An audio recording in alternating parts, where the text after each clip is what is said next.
날이 엄청 좋은데 이렇게 날이 좋은데 그 좋은 날을 즐기지 못해서 너무 안타깝죠. 너무 슬픈 것 같아요. 벚꽃이 다 지고 있는데 너무 적막하니까. 근데 일단은 지금 상황에서는 코로나가 점차로 이렇게 잠식되고 있는 것처럼 보이긴 하지만 사실은 뉴스에서 말하는 것처럼 언제 위험이 또 막 급상할지 모르니까 그거를 나라에서 이렇게 준수하라고 하는 거리두기를 안 하고 보통 평범한 수업을 할 수는 없을 것 같아요. 그래서 일단 지금 이렇게 앉으시는 형태로 아이들은 이렇게 양 사이드에 이렇게 해서 최대한 거리를 띄고 앉히게 되는 상황이고요. 저희 교실이 이렇게 중앙을 막는 상황으로 모든 교실이 같은 사이즈, 비슷한 사이즈예요. 그래서 들어오시자마자 왼쪽에 있는 302호는 최대 10명까지 수용을 할 수 있기 때문에 거기는 5인을 집어 넣을 거고요. 이렇게 절반 사이즈 있는 곳은 다 4인을 기준으로 집어 넣을 거고, 이제 이렇게 큰 교실에서는 뭐를 할 거냐면 내신반은 정상 수업을 할 거예요. 2학년과 3학년으로 이루어진 내신반 아이들은 정상 수업을 할 거기 때문에 정상 수업을 하는 친구들은 여기에 이렇게 포진해서 4줄에 8줄의 형태로 해가지고 앉아서 수업을 4줄의 형태로 앉아서 수업을 하게 될 거라서 이미 시연에서 이렇게 보여드릴 상황이라고 보시면 될 것 같아요. 이제 설명을 해드리겠습니다. 자, 일단 첫 번째 오늘은 첫 번째는 저희 교육과정에 대해서 다시 한번 설명을 어떡하지? 서서 들으셔야 되나? 한 분씩 앉도록 하려고 하는 바람에 여기 한 번 오셔도 되는데 저기 네, 두 분 여기 한 앉으시네요. 분. 차라리 여기가 더 나을 것 같아요. 거기 오밀조밀 있으신 거구나. 이쪽 안쪽?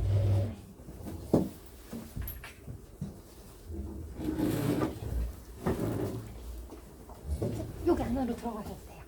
예, 여기 오세요. 여기 같이 아니면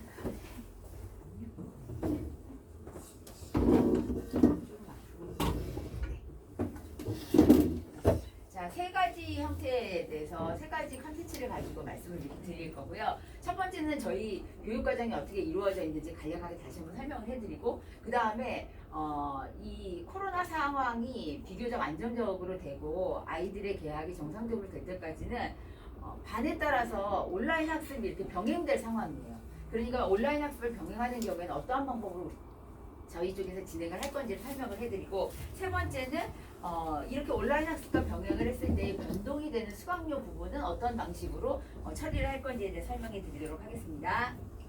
자, 일단 저희들의 학습 목표는 초등학교 4학년을 기준으로 했을 때 3년 6개월 정도가 되면 중학교 2학년 정도의 안정적인 그러한 상황으로 저희들이 가려고 학습의 목표를 잡고 있어요. 근데 이거 여기서 말씀드리는 중학교 2학년 안정권은 보통 레벨 테스트를 받으면 중학교 3학년 수준이 나올 수 있는 상황으로의 안정을 말씀을 드리는 거예요. 그러니까 중학교 2학년이 안정권이에요 라고 하는 건 중학교 2학년에 해당하는 대부분의 개념 정리를 아이들이 개념도 정리할 수 있고 문제풀이도 중학교 2학년 수준선에서 안정적으로 할 수 있다라고 하는 그러한 연수를 3년 6개월로 저희가 잡아드린 거고요. 그 다음에 훈련이 한 5년 차가 되면, 왜냐하면 이거는 초등학교 4학년 기준으로 되기 때문에 초등학교 4학년에서 훈련이 5년 차가 된다는 거는 중학교 2학년 말을 얘기하는 거거든요. 그러니까 중학교 2학년 말 정도 돼서 졸업하려면 졸업을 시켜요. 지금도 이번에 중학교 2학년 중에서 졸업한 친구들이 있어요. 2명 정도. 그런 친구들은 이제 고2 수준까지 딱 고2 모의고사와 고3 모의고사 약간까지 다 끝내고 갔고, 그런 친구들은 기존 어느 여기서부터 송파 뭐 이런 라인까지 다 합쳐서 레벨 테스트를 받을 때 최상위 그룹에 준하는 수준으로 아이들이 이제 만들어지면 그런 친구들은 여기서 공부하지 말고 다른 데 가 이렇게 되는 거죠. 이번에 졸업을 시킨 중학교 2학년 친구들은 한반 구성을 하기에는 좀 어려웠어요. 사실은. 그렇기 때문에 그럴 바에는 다른 곳에서 안정적으로 더 좋은 커리큘럼을 가지고 수업을 받는 것이 좋다고 판단이 됐기 때문에 그 친구들은 졸업을 시켰고, 그런 식으로 저희가 일정한 수준까지 아이들을 만들어 놓고 졸업을 시키는 상황이라서 커리큘럼이 조금 더 빡빡하다고 보시면 될 것 같아요. 자, 그 다음에 아까 말씀드린 것을 기준으로 해서 그러면 저희들의 학습 과정을 이끌어 갈 때의 훈련 시간은 보통 1년 정도가 돼야지 그 수업을 할 때에 수업의 안정기가 들어와요.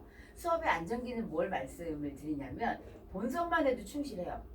그런데 수업의 안정기를 갖지 않는 친구들은 보통 1년차 미만은 수업의 안정기가 되지 않아서 아이들이 어떤 경우가 많냐면 보강이 훨씬 더 많이 들어가요. 이게 수업을 하는 건지 보강을 하는 건지 모를 만큼 사실은 보강을 저희가 자발적으로 알아서 하고 있어요.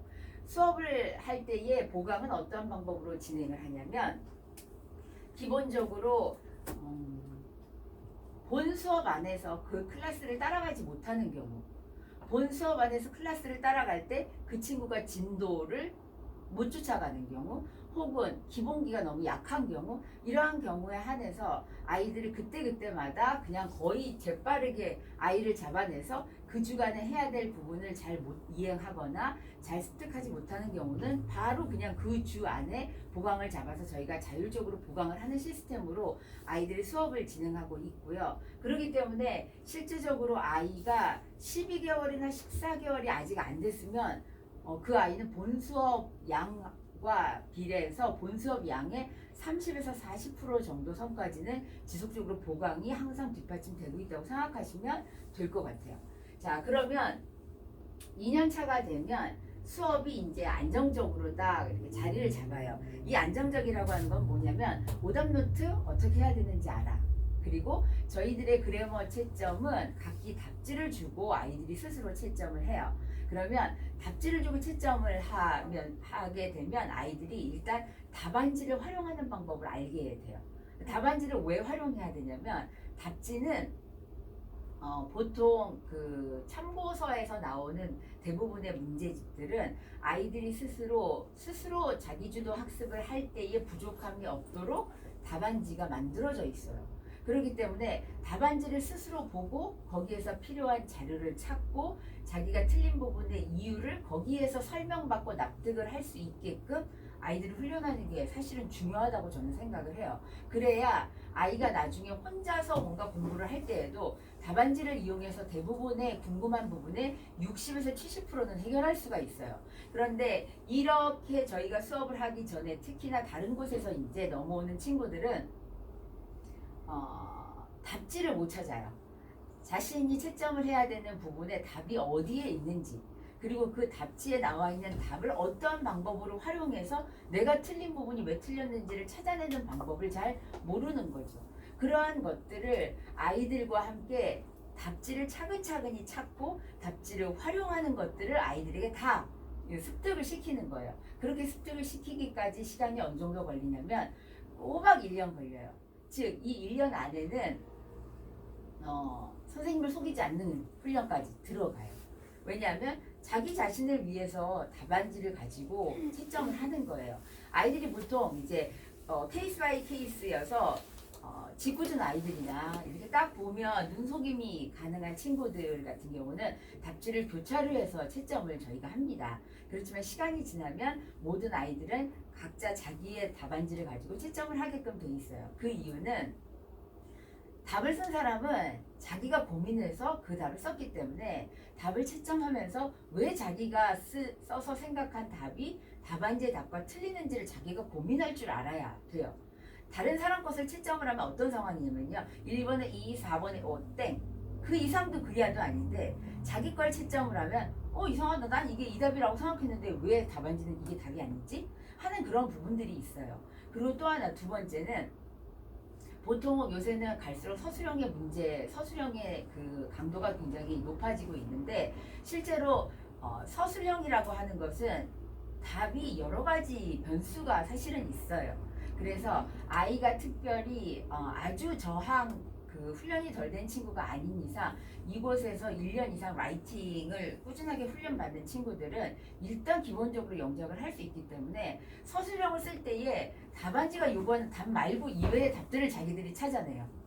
그렇기 때문에 그러한 경우에는 선생님한테 질문을 해. 선생님, 나는 이 문제가 이렇게 생각을 했기 때문에 이렇게 썼는데 답안지는 이렇게 나와 있다. 내가 생각한 게 뭐가 틀리냐? 이렇게 아이들은 질문해요. 그리고 그렇게 질문을 해서 자기가 모르는 부분을 명확하게 알 수 있게끔. 그래서 보통 보면 서술형 할 때는 저희 아이들은 답지하고 틀려도 답이 맞는 경우가 굉장히 많아요.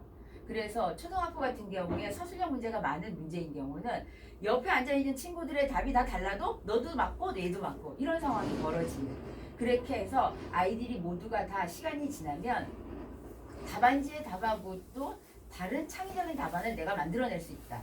그리고 내 답이 옳다라는 걸 증명할 수 있으면 내 답도 정답이 될 수 있다. 이러한 것들을 아이들에게 전체적으로 생각의 변화를 가져오기 위해서 저희들은 이러한 방식으로 하고 있거든요.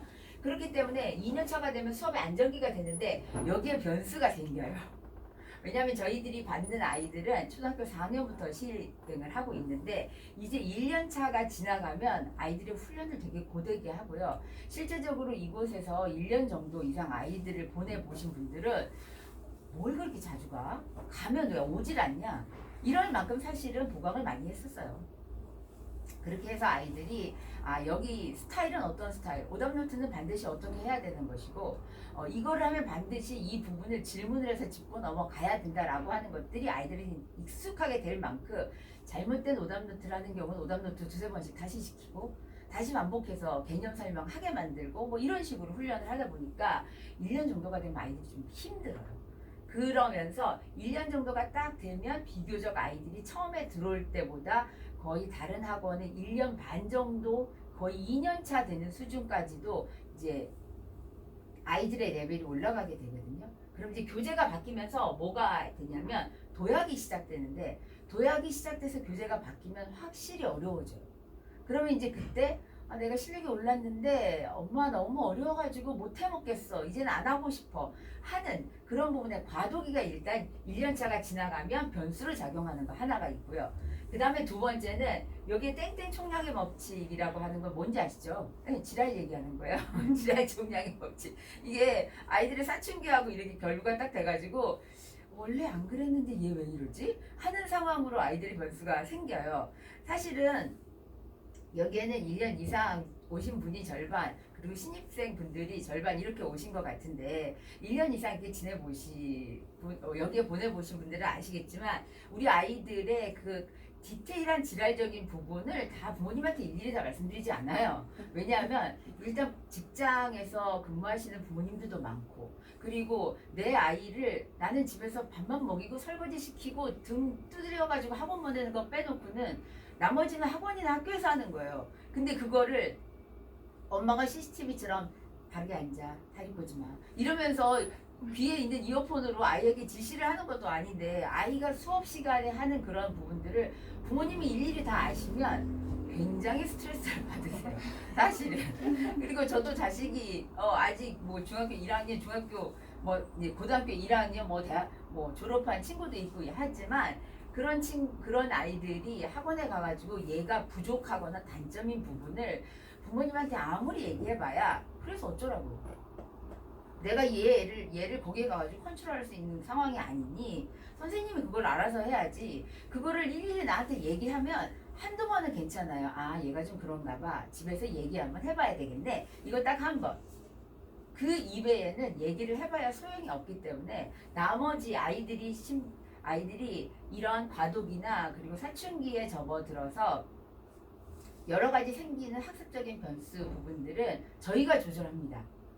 실제로 생각하는 것보다 부모님이 생각하시는 것보다 아이들에 대해서 저희는 굉장히 잘 파악하고 있어요. 앉아서 공부하는 자세, 오답노트 하는 거, 글씨 쓰는 태도만 봐도 얘는 어디서 빵꾸가 날 거고 얘는 집에 가서 수업을 어떻게 할 거고 이런 것들을 다 제가 꿰고 있기 때문에 그러한 사춘기적인 변수가 생기면 아이들에게 일일이 다 코칭해 줍니다. 예를 들어서 너는 평상시는 굉장히 이렇게 침묵하고 자신의 의견을 잘 표현하지 않는 무덤덤한 젠틀맨 스타일이지만 네가 스트레스를 수시로 아이들에게 혹은 선생님이나 어른에게 너의 스트레스 되는 부분의 출구를 정시에 제대로 출구를 하지 않으면 어느 순간에 폭발하고 넌 어느 순간에 모든 걸 놔버리게 될 거야. 그렇기 때문에 힘들어? 그럼 선생님 좀 힘드니까 5분 정도는 딴 생각 좀 하고 쉬고 있을게요. 이런 것에 대한 것들을 자꾸 얘기하라고 얘기해줘요. 생전에 욕 하나도 모르는 바른생활 아이가 사춘기에 접어들더니 진짜 욕이 다발로 쏟아지는 걸 보면서 굉장히 놀랐지만 그런 경우엔 얘기해요. 얘들아 지금 누구누구는 사춘기적인 증상으로 욕을 시작했다. 우리 얘가 욕을 할 때마다 스트레스 받지 말고 조금 이해해주자. 이렇게 아예 그냥 딱 터놓고 얘기를 해요.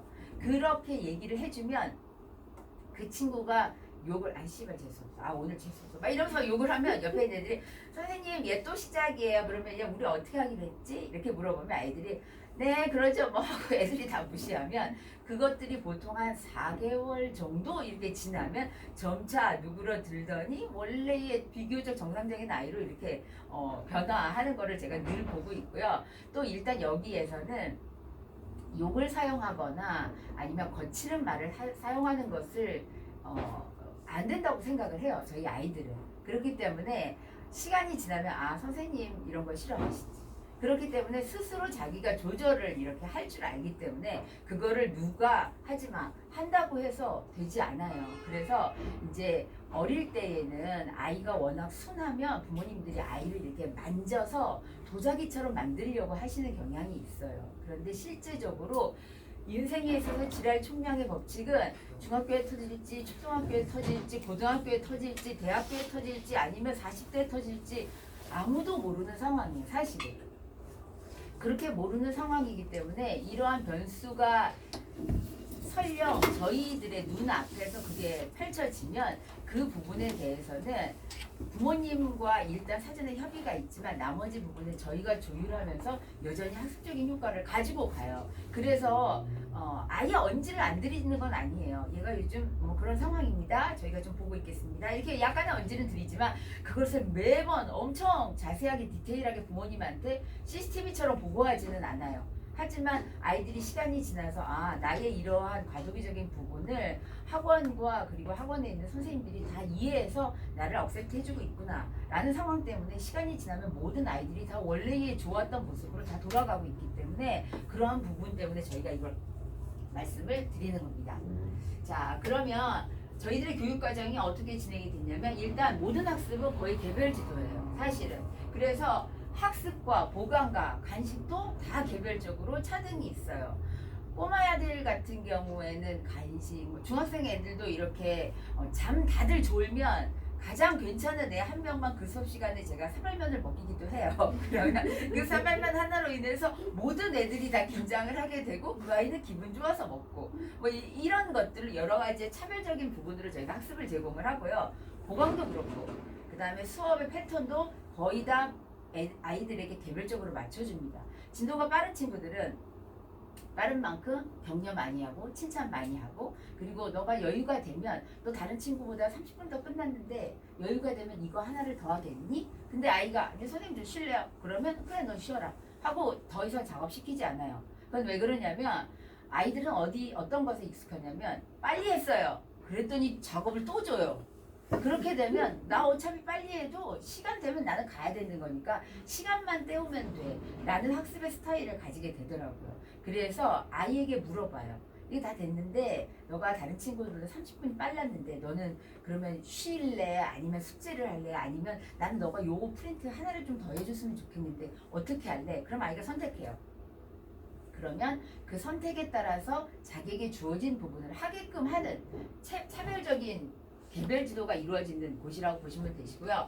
두 번째는 아까 말씀드린 것처럼 오답 그리고 스스로 채점하는 거 리딩도 다 해석지를 저희들이 교사가 훑어주는 게 아니라 저희는 다 아이들이 각자가 하기 때문에 자기 스스로 집중해서 하는 수업이에요. 다만 교사가 없이는 할 수 없죠. 왜냐하면 해석하는 패턴, 해석하는 조사 사용, 접속사 사용 어떤 아이들은 속도가 빠르니까 그냥 요약해서 써버리고 각기 모든 아이들의 그 학습의 스타일을 교사가 익힌 다음에 그래 너 정도는 요약해도 돼 그럼 너는 요약해서 가자 이렇게 가는 거고 너는 디테일하게 다 써라 이렇게 해서 가기 때문에 스스로 시간이 지나면 자기가 스스로 공부를 할 수 있는 힘이 생겨나도록 저희가 운영을 하고 있습니다. 자, 그 다음에 그렇게 해서 만들어지는 것이 뭐냐면 사고의 힘이에요. 그래서 이 사고의 힘을 위해서는 일단 첫 번째는 180분의 수업을 저희가 고수를 합니다. 50분 수업하고 쉬는 시간을 가지면 50분 수업을 하면 쉬는 시간을 꼭 가져야 되는 아이지만 저희는 초등학교 4학년부터 모든 아이들은 100분 수업하고 10분 쉽니다. 그래서 아이들이 100분의 수업을 하는 동안에 50분 수업하고 뭔가 자리를 일어나야 되는 아이는 한 75% 미만, 아니 25% 미만이에요. 그러면 이 25%는 어떤 수준이냐면 원래 봐도 활동이 많은 친구들. 원래 봐도 활동이 많은 친구들은 50분 끝나면 물이라도 잠깐 먹으러 나갔다가 와야 되는 거고 10초 싸더라도 화장실 갔다 와야 되는 아이들이 있어요. 그렇지만 대부분의 아이들은 180분의 수업을 1년 넘게 꾸준하게 하다 보면 그냥 2시간 정도? 100분 끝나기 전까지는 엉덩이 들 일도 없고 그 다음에 선생님이 들어와서 자연스럽게 수업이 연결되는 것을 알고 있습니다. 그리고 이제 영작첨삭은 사실은 문법을 하면서 영작을 같이 병행하는 곳이잖아요. 그래서 영작은 문법보다 레벨의 수준에 따라서 좀 다르지만 보통 영작은 한 1년 정도나 1년 반이 차이가 나요. 그리고 아이들이 레벨이 높으면 자기가 하는 그래머 수준만큼 영작을 같이 간다고 보시면 될 것 같아요. 이렇게 해서 만들어지는 사고의 힘을 통해서 저희들이 누리고자 하는 건 뭐냐면 효과를 극대화시키고자 합니다.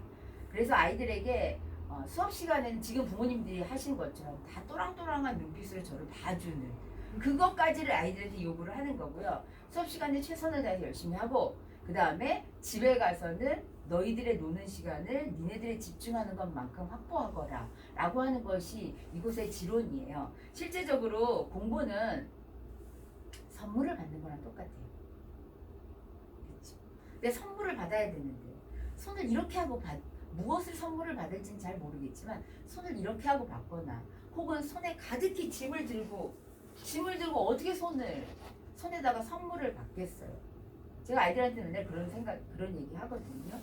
공부를 할 때는 선물을 받는다는 생각을 하고 너희들의 손을 깨끗하게 비워가지고 선생님 앞에 와야 한다. 그래야 선생님이 주시는 선물을 가득히 담아갈 수 있는데 손에 가득히 쥐고 있어서는 아무것도 할 수 없어. 그럼 어떻게 손을 비워요, 선생님?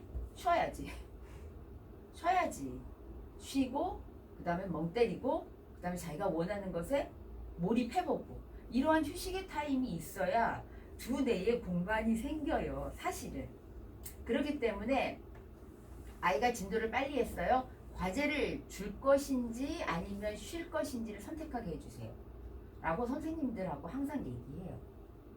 네. 그렇게 하기 때문에 어떻게 제가 지금 말씀드린 대로 효과가 극대화되면 어떻게 되냐면 레벨이 올라가서 안정권이 될수록 보강의 횟수와 보강의 시간이 줄어듭니다. 사실은. 그리고 그 친구들은 오답도 자기가 집에서 알아서 해갖고 와요. 그리고 알아서 해가지고 와서 모르는 부분은 별표 쳐오고 선생님 집에서 제가 오답 했는데요. 이거 잘 몰라요.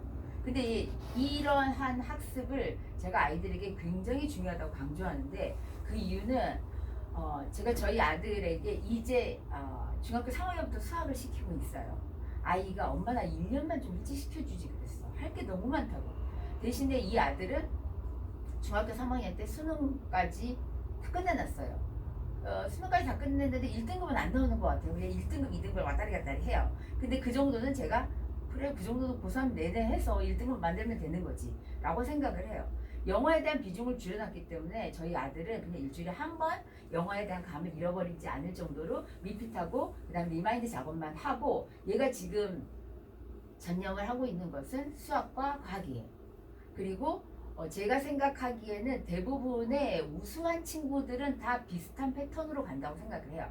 부모님들은 수학하고 영어를 한꺼번에 잡으실 수 있다고 생각하지만 절대 그렇게 잡으실 수 없어요. 어떻게 그걸 다 잡아요? 힘들지. 수학 하나가 한 짐이에요. 영어 하나가 한 짐이고 어떻게 양손에 한 짐을 이렇게 헤라클레스도 아닌데 할 수 없기 때문에 제 기준에서는 똘똘한 친구들과 비교적 평범 이상이 되는 초등학교 6학년, 중학교 1학년까지 아이들을 고등학교 1학년이나 2학년 수준의 독해와 그리고 그 정도가 되면 3년 하면 리스닝은 수능이 다 끝나요. 저희는. 그래서 지금 6학년 애들이 학교에서 수능 리스닝 보면 다 맞는다고 그래요. 그렇게 끝나고 있기 때문에 나머지 부분들을 저희가 채워갈 수 있도록 해서 실제적으로 훈련이 많이 됐어야 하는 아이들은 학원에서 스테이하는 시간이 적어요. 학원에서 스테이하는 시간이 적어도 어떻게 되냐면 효과나 그리고 아이가 마땅히 공부해야 되는 그런 학습의 성과는 동일하게 유지합니다. 제가 일부러 그렇게 만들고 있어요. 아이들에게 시간을 효율적으로 압축해서 사용하고 네가 즐기고 놀 수 있는 시간을 확보하면서 그 다음에 영어를 일단 끝내놓고 수학이나 과학 쪽으로 니네가 몰입을 해야 될 때 시간을 그쪽에다 배분해라. 이러한 의미에서 아이들을 가르치고 있기 때문에 여기에서 레벨이 높은 친구들은 여자들 남자들 중3까지 거의 85% 완성. 고1 모의고사는 다 할 수 있을 상황이에요. 1등급으로. 나머지 친구들은 조금 더 훈련이 돼야 되는 거죠. 근데 이제 제가 이렇게 시간을 세이브를 시킨 거는 저는 제 자식을 생각을 해서 사실은 그렇게 세이브를 시켜놨지만 부모님들은 어떻게 생각하시냐면 왜 갈수록 시간이 줄어내 얘는 왜 수요일날 가가지고 얘는 왜 1시간이면 오지? 어떤 애들은 2시간 반 3시간이 되는데 근데 그 부모님들이 잘못 생각하시는 거예요. 사실은 해야 될 일 아이들이 너무 많기 때문에 최선을 다해서 아이들이 시간을 집약적이고 효율적으로 사용할 수 있게끔 아이를 만들어 놓고 그 다음에 아이가 부족한 부분을 그 다음에 어레인지를 차근차근히 해주셔야 되는데 뭐 과목을 4개를 동일하게 이것도 중요하고 이것도 중요하고 이것도 중요하고 이것도 중요하고 못합니다 아이들. 그래서 결국은 그냥 그렇게 이걸 한꺼번에 집어넣어 주시면 안 생기는 질환병도 그때 다 터져 나와요. 그러면 그때 터져 나와서 그 아이를 저희한테 맡겨요. 그러면 원인이 뻔하기 때문에 어떻게 해볼 수가 없는 상황이 돼버리거든요. 그래서 사실은 부모님들께서 내 아이는 선생님이 말한 시간보다 항상 적게 선생님이 수업을 해주는 것 같아요. 라고 하는 건 그 아이가 안정권이기 때문에 그러는 거예요. 절대적으로. 같은 클래스인데 절대 누구 하나 손해보기 안 합니다. 이 말은 그러면 많이 하는 애는 여전히 손해보는 수업을 하고 있기 때문에 교사가 많이 투입을 해서 계속 들어가 주는 거예요. 못 쫓아가니까. 습관이 안 돼 있으니까 또 해주고 또 해주고. 대신에 적게 하는 아이들은 그 반면에 기분 좋은 간식도 먹고 칭찬 엄청 많이 받습니다. 넌 뭐라도 할 수 있겠다 이 정도 해서. 그 칭찬으로 아이들은 스스로 자신의 효과를 극대화시키는 방법들을 자꾸만 얻어가시는데 이번 코로나19로 제가 그런 걸 좀 느꼈어요. 부모님들이 그 물리적인 시간수로 아이들을 그냥 붙들어 놓기를 원하시는구나. 그래서 이름을 리더스 학원 말고 리더스 독서실로 바꿔갈 생각 중이에요 지금. 그냥 아이들을 묶어놓고만 있으면 되는구나 이런 생각이 들어서. 근데 사실은 그렇게 하면 안 돼요. 앞으로 우리들이 살 수 있는 세대에 비해서 우리 아이들이 살 수 있는 시대는 시간과 창의성을 얼마나 집약적으로 잘 사용하는 아이들이 뛰쳐 올라갈 수 있는 세상이 될 건데 이제 과거를 살았던 엄마와 아빠가 미래를 살아갈 아이에게 과거의 방식을 계속해서 고수하는 건 진짜 전 아니라고 생각하거든요. 그러니까 그것 때문에 저희가 수업의 방향성이 자꾸만 바뀌고 있다고 보시면 돼요. 자, 수업을 할 때는요, 이번에는 신규반하고 내신 2학년과 3학년으로 있는 반은 기존하고 똑같이 수업을 하도록 합니다. 그 이유는 지금 졸업시킨 예비 중3처럼 지금 현재 예비 중3을 제가 졸업을 시키고 싶었어요. 근데 할 수 없었어요. 할 수 없었기 때문에 더 붙들어서 기본기를 얘네를 좀 꽉 잡아다 시키고 그 다음에 얘네들 안정적 어디를 가든지 얘네들이 여기서 배웠기 때문에 난 뭐든지 잘할 수 있어. 이렇게 만들어 놓고 내보내야 되겠다 싶어서 제가 붙잡은 아이들이라서 그리고 내신도 준비해야 되는 상황이라 기존과 동일한 것으로 그냥 똑같이 가고요. 대신에 내신반하고 신규반 그 다음에 중학교 2학년 3학년이 아닌 반은 짜깁니다. 하나는 온라인이고 하나는 대면 수업을 같이 병행하면서 하는데 저희의 수업 방식은 수학처럼 원웨이 방식이 아니에요. 묻고 질문하고 왜 그런지를 자꾸 고민하고 이렇게 해야 되는 상황이라서 한쪽에서 원웨이 방식으로 이거 설명 다 했지 개념 이해했지 자 이제 풀어라 이렇게 되는 수업이 아니기 때문에 수학 학원처럼 그렇게 온라인만으로 운영하려면 차라리 다른 게 좀 맞다고 생각해요. 그렇게는 할 수 없어요 솔직히. 그래서 어찌됐든 간에 애들이 나와서 제대로 했는지 확인을 받아야 되고 여기에 있는 아이들은 초등학교 고학년과 그리고 중학교 3학년까지예요. 이 아이들은 특별하게 이변이 없는 한 아직은 자기주도가 안 되는 아이들이에요. 그렇기 때문에 온라인으로만 풀어놨다가는 이게 도대체 뭐래 이런 상황이 돼버리기 때문에 저희는 두 가지를 병행하고 온라인도 조금 차별적으로 운영을 할 겁니다. 자, 어떻게 온라인 수업을 할 거냐면 자, 온라인 수업 할 때는요 1회차 저희가 온라인 수업을 하는 친구들은 두 가지의 디바이스가 필요합니다. 하나는 노트북이든지 아니면 컴퓨터든지 그 다음에 나머지는 자신의 핸드폰입니다. 그리고 자신의 핸드폰을 뭐로 사용을 할 거냐면 CCTV로 사용을 합니다. 이 온라인 수업을 위해서 파트타임 선생님들 둘을 다시 저희는 뽑고 있고요. 이 선생님이 뭐를 하실 거냐면 아이들의 그 핸드폰은 CCTV예요. 그래서 학원에서 이루어지는 수업과 동일하게 수업 방식을 다 같이 할 겁니다. 같이 할 거고 화장실도 그때만 움직일 수 있고 선생님 물 안 돼 지금 수업 시간이야 이따가 먹어 이렇게 할 수 있는 CCTV용으로 하기 위해서 저희는 온라인 수업을 그런 방식으로 병행을 할 거고요. 영교시에는 일단 과제해요. 과제도 역시 화면으로 다 해서 아이가 제때 했는지 이렇게 확인할 거고요. 1교시는 리딩, 2교시 그래머, 3교시에는 리스닝 합니다. 이 3교시는 왜 들어갔냐면 초등학부 같은 경우에는 이 3교시 시간에 원어민 선생님 수업이 들어가요.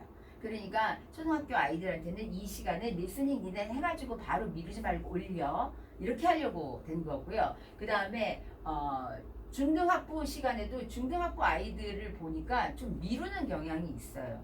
왜냐면 온라인 수업을 하면서 다채로운 카톡과 게임과 그 다음에 화면을 어떻게 그렇게 신기할 정도로 박자를 잘 맞춰서 그거를 하는지 다 하고 있더라고요. 그러니까 그렇게 하기 때문에 아이들에게 뭐가 있냐면 마땅히 그 시간에 해야 되는 집중력이 너무 떨어져요.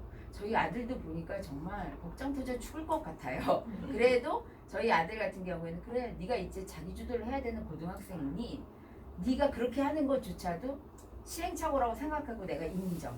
그래서 복장이 터지지만 지켜보고 있는 상황이고요. 우리 학생들은 아직은 고등학생들이 아니니까 그 시행착오를 제가 지켜볼 수는 없어요. 그래서 생각한 게 그래 하나는 CCTV가 있어야 되겠다. 그리고 누군가가 수시로 선생님 이건 어떻게 풀어요? 라고 할 때 그거는 이렇게 풀어야 되는 거야 라고 해줘야 되는 상황이 되니까 저희들의 온라인 수업은 그렇게 되고요. 수업의 시간표는 약간 변동이 있어요. 왜냐하면 이 수업의 대부분을 제가 할 거라서 제가 반이 아마 동시에 온라인 수업이 2반 정도가 운영이 될 상황이거든요. 그러니까 제가 한 번에 미팅을 하면 그 다음 시간에 다른 반에 미팅을 들어가야 되는 상황이라서 그것이 동시에 이렇게 시간표 말씀드린 대로 할 수는 없는 상황이지만 여튼 이러한 시간대로 할 거고요. 시간이 끝나면 아이들은 시간 내에 지금 한 거 다 과제 제출해가지고 올려 할 거예요. 그리고 그 과제가 제 시간 안에 못 올라오거나 시간 약속을 지키지 않는 경우는 그럼 너는 나와 이렇게 되는 거죠. 나와서 다시 대면해서 제대로 했는지 확인하는 작업을 할 거기 때문에 실제적으로 나는 학원 많이 안 가고 집에 가서 편하게 수업하고 싶어 하는 친구들은 진짜 약속된 시간만큼 나올 수 있지만 그렇지 않는 친구들은 못했어? 그럼 넌 내일 나와. 선생님 시간 그 다음 시간 1시간 뒤에 제가 해가지고 올리면 안 돼요? 안 돼. 제 시간에 안 했다는 건 네가 수업 시간에 딴 거 한 거잖아. 나와서 지켜서 해봐야지. 네가 수족이 좀 고생을 해봐야 수업 시간 할 때 딴짓 안 하는 거 아니야? 이렇게 얘기를 하고 있기 때문에 이거는 기존의 방식도 똑같아요. 사실은 수업 시간에 그렇게 하고 있고 그래서 이제 선생님이 숙제 점검을 하러 나한테 오라고 하는데 뭐 하는 친구들이 있어요. 지난번에 그러더라고요. 선생님 오답노트 이거 하나만 점검하러 저를 부르셨나요? 그러길래 야 너 이 오답노트가 지금 3번째 잘못한 건데 그러니까 너는 한번 와가지고 선생님한테 대면해서 점검을 받아야 되는 거지. 그래도 이거 하러 여기 오는 거는 좀 그러더라고요. 그래서 제가 그래 그러면 네가 다음번에는 선생님이 얘기해 준 대로 오답노트를 할 것이고 오답노트를 하다가 모르면 아예 별표를 쳐가지고 질문을 해서 오답노트를 바르게 하면 이런 일이 없을 거야. 하지만 다음번에 또 이런 식으로 네가 잘못하면 왔다 갔다 하는 거는 그냥 너한테 벌칙이야. 이렇게 제가 얘기를 해줬거든요. 그러니까 그 친구가 알았다고 이렇게 하고 돌아갔어요. 이런 방식으로 저희가 수업을 할 거고요. 그 다음에 2회차는 대면 수업 하고요. 수업은 완전한 2회차 아니라는 거 아시죠? 3회차 영작하러 또 나와요. 저희는 어차피 그 3회차 수업을 기준으로 해서 저희가 만들어져 있기 때문에 1회차만 온라인이고 2회차, 3회차는 대면 수업이라고 보시면 될 것 같고 3회차 수업을 여기다 안 써놓는 건 3회차는 시간 수가 약간 줄어들잖아요. 그쵸? 아이의 성과에 따라서 뭐 영작하고 독해단어 누적 테스트니까 비교적 생활 습관이 굉장히 바른 친구들이 있어요. 그런 친구들은 아싸리 그냥 독해단어 누적 테스트 같은 단어를 아예 공부를 다 해갖고 와요. 그러니까 선생님 와가지고 시험 볼게요 하서 시험 한 40분 정도 보고 채점하고 오답하고 그 다음에 영작을 하고 가는 상황이니까 시간이 훨씬 더 세이브가 되는 쪽으로 아이들이 움직인다고 보시면 돼요.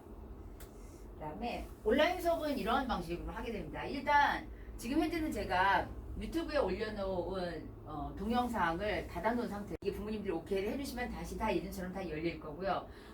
리딩 수업이나 그래머 수업은 이런 식으로 하게 될 거고 이제 화면을 보시면 아시지만 아이들이 책을 잡고 있는 게 이렇게 보이잖아요. 그렇게 해서 각도를 조절시킬 거예요. 아마 애들이 짜증나긴 할 거예요. 그렇지만 야 지만아 각도 틀어졌다 손 보여라 푸는 거 보여줘라 이렇게 해가지고 아이들을 일정한 수업 시간까지 집중해서 할 수 있도록 저희가 각도를 조절해서 CCTV용으로 아이들의 핸드폰을 사용을 할 거고요. 그 다음에 이제 영작 같은 거 올 때는 이렇게 띄어서 이거는 이제 여기 안에 있는 그 등짝이 보이는 부분은 제가 하는 거고요. 이제 선생님들은 거의 첨삭을 이런 식으로 하신다고 보시면 돼요. 아이들 각기 한 사람 한 사람 짚어놓고 아이들이 필요한 부분을 이렇게 하고 있고요. 자, 그래서 조금 더 확대해서 보여드리면 이렇게 됩니다. 그래서 줌이라고 하는 프로그램이 학교에서도 하고 있기 때문에 아이들이 이 프로그램을 사용하는데 어려움은 없을 것 같고 각도를 부모님이 보시는 것처럼 이렇게 자신들이 볼 수 있는 화면으로 딱 고정을 하게끔 유도를 하려고요. 네. 일단 집에서는 됐는데 이게 몇 번의 시행착오가 좀 있기는 하겠죠. 완벽하게 하려고 구상을 여러 번 하고 또 뭐 대면도 해보고 해보긴 했는데 지금 현재로서 이것이 진짜 그렇게 딱 되지 않으면 어떡하죠? 그것에 대해서는 답을 못 드려요.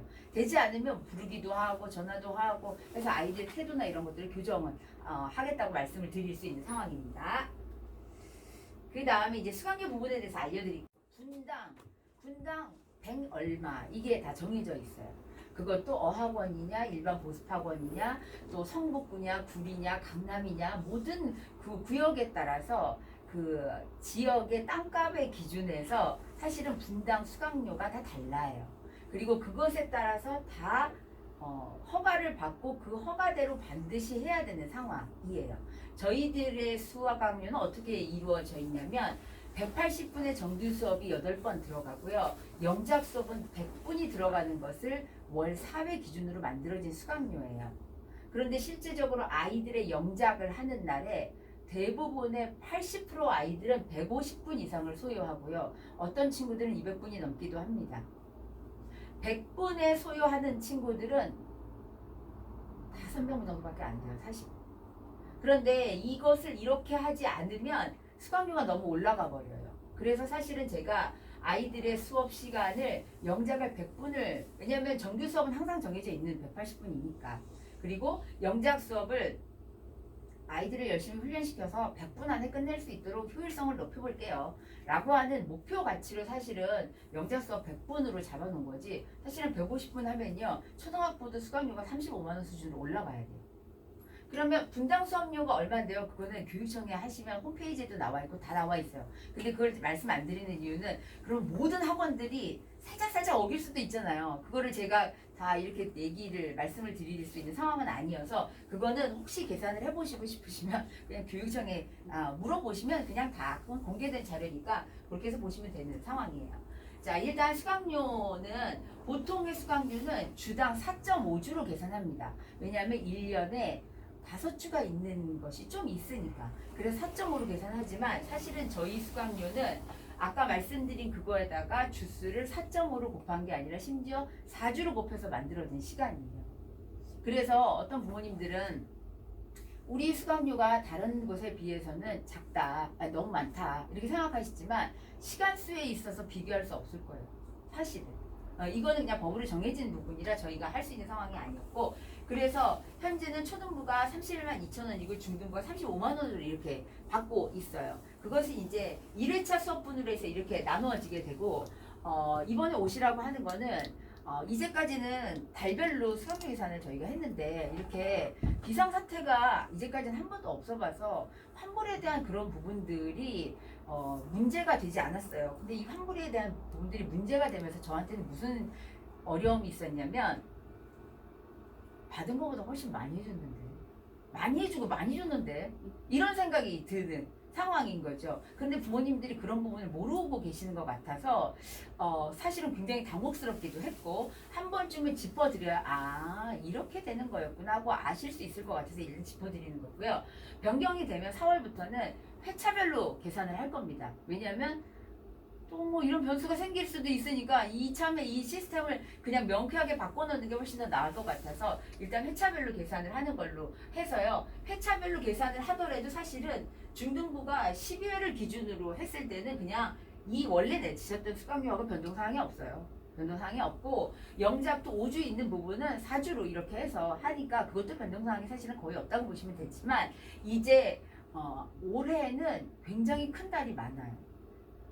거의 대부분 13회차 있는 달이 많더라고요. 그래서 그렇기 때문에 아마 한 회차분씩 조금씩 더 내셔야 되는 상황이 벌어질 수도 있지 않을까 그런 생각이 들고요. 비상체제로 인해서 지금 아까 말씀드린 것처럼 1회차를 온라인 수업으로 병행하고 대면 수업과 병행할 경우에는 수강료를 80%로 적용합니다. 그래서 수강료가 80%가 되고요. 환불을 할 때는요. 영작 수업에 관련돼서는 보강료 영작 수업은 환불하지 않아요. 그 이유는 영작 수업의 시간도 일단 저희가 말씀드린 것처럼 작게 시간을 책정하기도 했지만 영작은 저희 쪽에서 정책적으로 아이들을 위해서 해줘야 된다고 하는 부분이에요. 영작을 제대로 해 나가야지 문법적인 부분에 기본기가 짱짱해요. 그래서 힘들어도 영작 열심히 시켜요. 실제로 부모님들한테 카톡으로 매번 영작지에 대해서 보내드리잖아요. 많이 틀린 거는 두세 장씩 더 풀리고 저 좋은 걸로 사실은 보내드려요. 그러니까 부모님들은 생각하세요. 왜 내 아이는 이건 이렇게 많이 틀렸지? 그럴 만큼 영작이 그렇게 쉽게 잡히지 않고요. 영작은 한 달만 쉬어도 구멍이 확 보여요. 왜냐면 우리는 한국 사람이니까 아이들이 그렇게 영작을 계속 쓸 일이 없는 거예요. 그래서 실제적으로 한 달 반 정도 쉰 친구가 걔는 원래 잘했던 애인데 걔가 영작할 때도 야 네가 한 달 반 정도 쉬었다고 네 영작이 이렇게 구멍이 나냐? 하는 상황으로 구멍이 나더라고요. 그거 복귀하는데 꼬박 3주 걸렸어요. 그리고 4주째 딱 영작하니까 이젠 네가 다시 원상으로 돌아오나 보다. 이렇게 되는 상황이라서 실제적으로 영작은 보강 일주일치 빠졌어요. 그런데 한 주 영작은 저희 보강할 겁니다. 하고 환불을 해드리지 않을 거고요. 영작은 부모님들이 생각하시는 것보다 저희 선생님들한테는 엄청 힘든 작업이에요. 모든 영작을 하는 아이들의 교재는 다들 다르고요. 진도도 다 달라요. 그래서 책을 보내지 않는 이유는 어떤 놈 의문문 잘 못하면 의문문 격주로 계속해서 반복해서 프린트물로 해서 반복하는 친구들도 있고요. 잘 나가는 애들은 계속해서 나가고 잘 나가는데 가장 쉬운 페이지만 남았으면 얘 이거 너무 쉬워 다른 걸로 하자. 그래서 대체해서 프린트물 해서 올리기 때문에 영작책을 안 보내는 이유는 그거고요. 또 하나는 영작은 절대적으로 단체 수업이 불가능한 수업입니다. 그래서 일일이 다 붙들고 너는 이게 왜 틀렸고 너는 이게 왜 틀렸고 너는 이걸 계속 아직까지 틀리고 있니? 이런 부분을 다 짚어주는 파트라서요. 실제적으로 시간수에 비해서는 가장 선생님들이 하기 싫어하기도 하고 부담스러운 수업이 영작 수업이에요. 그래서 최선을 다해서 영작 수업을 아이가 하는 게 더 맞다고 저는 생각을 해요. 그래머 수업 한번 빠져도 영작으로 점검하는 게 훨씬 중요합니다. 그래서 실제적으로 지금 이제 예비 6학년, 이제 6학년부터 본격적으로 수업 부분에 부정사도 영작으로, 현재 완료도 영작으로 하는 것들을 저희가 들어가고 있거든요. 그렇게 해서 영작으로 아이가 개념을 적용하다 보면 마치 그거하고 똑같아요. 한 번 외국에서 3개월 나갔다 오는 게 훨씬 더 효과가 좋은 것처럼 영어의 활용 방법을 익히는 게 사실은 영작이라서 영작을 웬만큼 하면 그래머적인 것도 굉장히 탄탄하고요. 실제적으로 저희 학원에 1년 이상 보내서 영작을 꾸준히 한 친구들은 외국 나가서 묻고 질문하고 알아듣고 답변하는데 쓰는데 하나도 어려움 없습니다. 그건 말씀드릴 수 있어요. 제가. 그만큼 사실은 정성을 들여놨기 때문에. 그래서 그렇게 되고요. 그리고 기존과 동일하는 거는 보강 방식은 기존하고 동일합니다. 그래서 보강 방식을 예를 들어서 A라는 친구는 2시간 보강해주고 왜 우리 아들은 1시간밖에 보강 안 해줘요? 그건 그 아들이 능력이 좋은 거예요, 사실은. 절대로 보강을 많이 받으시려는 거예요. 제가 아이들한테도 얘기해요. 야, 제시 보지 마. 니네 부모님들은 제시 보면 여기서 공부했다고 생각하지만 제시를 본 게 무슨 공부냐? 니 혼자 나머지 공부한 거죠. 그렇게 시간을 사용하면 안 된다고 얘기해줘요. 보강은 진짜 아이에게 필요한 부분이 압축적으로 딱 들어가는 게 저는 보강이라고 생각하지 계속 스테이 홀딩 시켜놓으면 진짜 이름 바꿀 거라니까요. 독서실. 그래서 그렇고요. 그 다음에 보강을 제가 할 때 보강료를 내세요 하는 상황이 있어요. 그거는 레벨업 할 때 말씀드립니다. 그리고 레벨업 할 때 한꺼번에 정리를 쫙 해서 그 반에 들어갔을 때 어려움이 없어야 되니까 그런 경우에는 타당하게 보강료를 제가 받고 그 다음에 진행을 하고요. 기본적으로 저희 아이들이 수업을 할 때 뭐 관계자면서 잘 몰라요. 그런 거 보강 한 번도 보강료 받은 적 없어요. 부족하면 부족한 대로 다시 나와 다시 설명해 줄게. 이렇게 하는 시스템이라고 보시면 될 것 같습니다.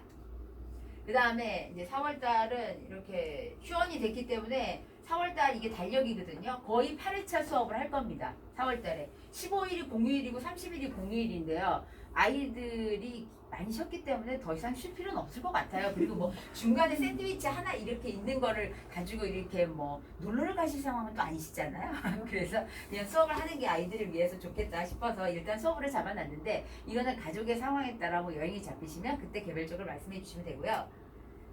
그래서 여튼 이렇게 됩니다. 그래서 회차로 구성을 해서 뒤에 떨거지 남는 부분은 떨구고 나서 이렇게 계산을 해서 초등부는 한 회당 26,000원으로 계산이 되고요. 중등부는 29,100 얼마로 계산이 돼서 계산한 다음에 뒤에 있는 거는 빼고 이렇게 저희가 상황에 따라 하고자 선생님, 합니다. 그런데 원래 네. 화목토가 저렇게 네. 화목에서 8회차 했는데 토요일까지 해가지고 저렇게 잡아놨잖아요. 근데 토요일날 수업이 있는 애들은 그럼 저 수업을 못 듣잖아요. 원래 예를 다른 들어서 수업이네. 화목 수업을 하는 친구들 중에서나 월수금 수업을 하는 친구들 중에서 선생님 전 수요일 날 안 나오고요. 월급에 1시간씩 일찍 나와서 수요일 날 대신 할래요. 한 친구도 있고요. 그 다음에 화목 시간에 선생님 전 토요일 날 안 나오고요. 화목에 일찍 나와서 할래요. 하는 친구들은 주 2회로 합니다. 그렇지만 수강료는 변동사항이 없고요. 그런 경우에. 왜냐면 성과를 다 가지고 가니까. 그리고 그건 허락을 받아야지 할 수 있어요.